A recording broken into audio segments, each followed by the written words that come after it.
ఇంటి మీద మళ్ళీ నిన్న రాత్రి నలుగురు ఆడవాళ్ళు వచ్చారు. ప్రతిసారి నేను 100కి ఫోన్ చేసి సహాయం అడగాల్సి వస్తుంది.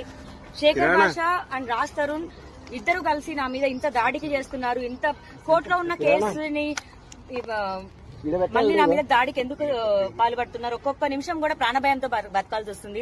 ఇదే నార్సింగ్ పోలీస్ స్టేషన్ లో గంట సేపు వెయిట్ చేస్తాను. నేను నిన్న కంప్లైంట్ చేస్తాను, అక్నాలెడ్జ్మెంట్ ఇచ్చారు, ఇప్పటి వరకు చర్యలు తీసుకోలేదు. ఇంకా నా ప్రాణం పోయాక తీసుకుంటారా? ఇప్పుడు నాకు వీళ్ళు రెస్పాండ్ ఇవ్వకపోతే నేను సిపి గారిని వెళ్ళి కలుస్తాను. దయచేసి మీరు రావాలి. నాకు మీడియా సపోర్ట్ తప్ప ఏ సపోర్ట్ లేదు. పోలీసులు కూడా నన్ను సేవ్ చేయట్లేదు. ఫిజికల్ గా దాడి జరుగుతుంది నా పైన. నిన్న నలుగురు వచ్చారండి. నలుగురు వచ్చి మా ఇంట్లోకి రావడానికి ప్రయత్నించారు. మా డాడీ ఒక ఉమెన్ ని బలవంతంగా బయటికి పంపించడం జరిగింది. ఇప్పుడు ధర్నా చేస్తారా? ఇక ధర్నా, నా ప్రాణాలు ఇక్కడే వదిలేస్తానండి. ఇంకా వాళ్ళెవరో చంపే బదులు ఎలాగో చంపేస్తారు.